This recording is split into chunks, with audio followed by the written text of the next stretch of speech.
Well, good afternoon and welcome to Pets on Parade, which is brought to you by 3TV. I am Ashley Goebel from the Arizona Humane Society. Thanks so much for joining us today. We've got a great lineup, a cute cast of adoptable pets for you to meet, and we'll introduce you to the Sweet 16. These are our current longtime resident pups, one of which is Harvey here. We'll tell you more about this handsome gent and how you can take him home at a reduced adoption fee.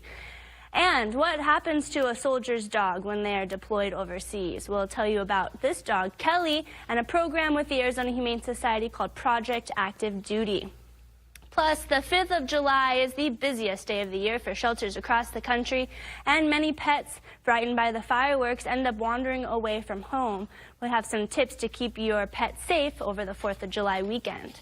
But first, I want you to meet my little co-host here. His name is Ricky, and he came to the Arizona Humane Society as an orphaned stray with no mother to care for him.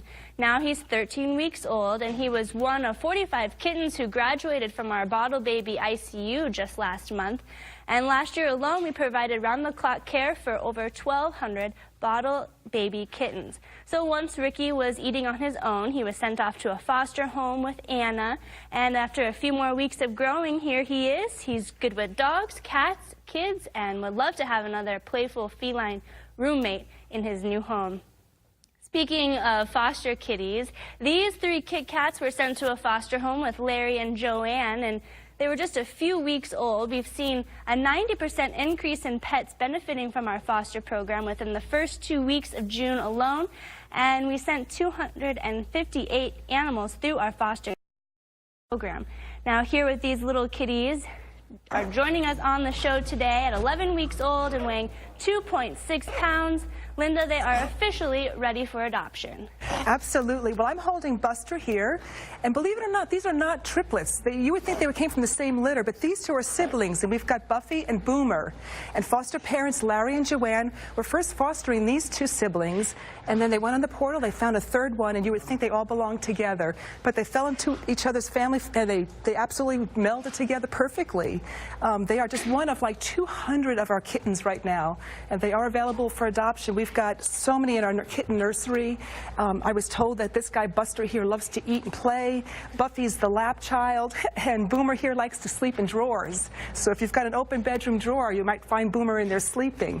The 3 of these guys are available at Norterra today. So come on down and take a look at these 3. And if you're interested, you might want to become a foster parent also. If you go to azhumane.org/foster, you can become a foster parent just like Larry and Joanna.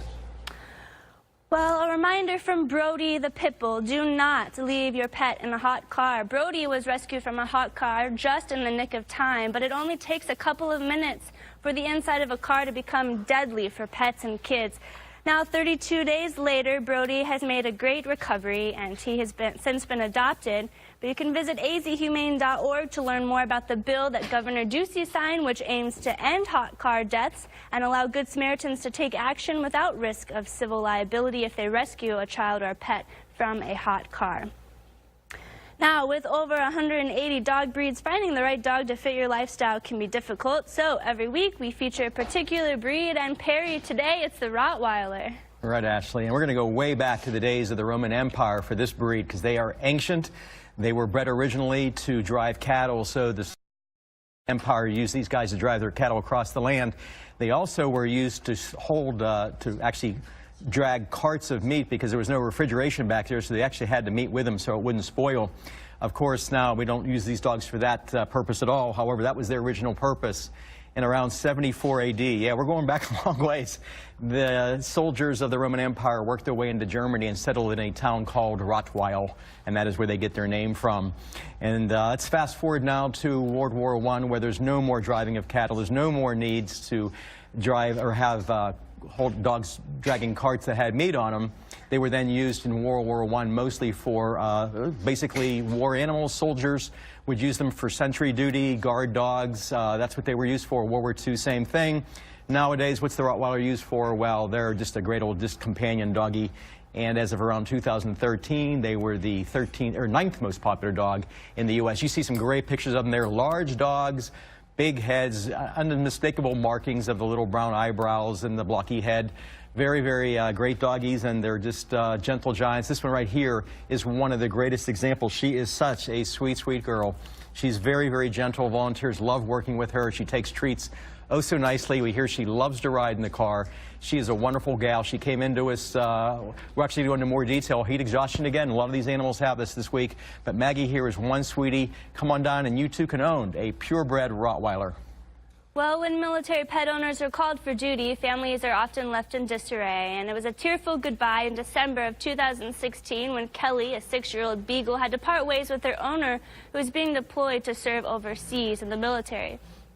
Thankfully, the Arizona Humane Society's Project Active Duty program provides temporary care for foster homes for pets whose owners are serving our country. And in honor of the 4th of July, we want to thank foster mom Belinda for taking such good care of Kelly until her owner returns in 2018. By providing Kelly a place to stay for the next couple of years, Belinda is supporting our troops who put their life on the line for our freedom. All right.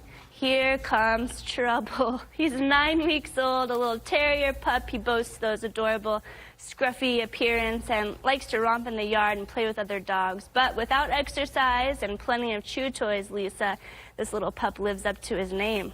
Yes, Trouble earned that name for a reason. As you can see, he's already pulling the toys out of here and slowly but surely chewing them up.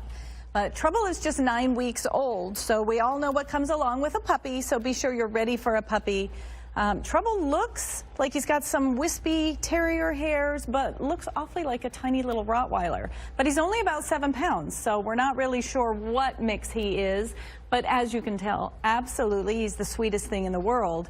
And if you're going to be able to keep up with him, you're going to need to have lots of chew toys. So if you're looking for some inexpensive treats, you can go to any one of our 3 thrift stores in town, and you can go on our website to find out where they're located. But they all sell toys, and especially at this age where puppies chew and are very mischievous, it will probably be a great place, cheap place for you to pick up several toys that Trouble could make short order of. All right, we'll take a look at our next adoptable dog. This is Lightning, a mellow 1-year-old Great Dane mix with a lot of love to give. And Perry, it's not hard to believe that this guy's favorite food is meatballs. He's a little on the skinny side, having been a previous stray. Yeah, right, Ashley. And he does have that Great Dane build, so he's going to be a little thin, but not quite this thin. And I think you can see Great Dane all over this guy. He has his unmistakable Great Dane ears and the head structure, like I said, the body structure.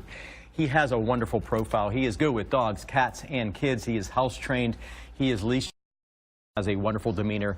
Oh, yeah, he's 1 year old, so occasionally he's going to have his little bouts of stubbornness, and so maybe some training would be really, really great for him.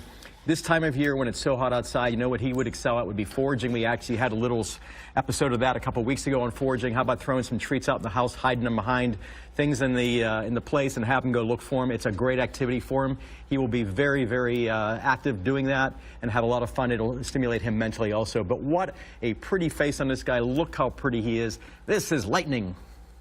Well, Polly can't remember life without Abbott, and Abbott has no idea what waking up would be like without Polly sharing the same dog bed. Linda, these two little cheese are inseparable friends.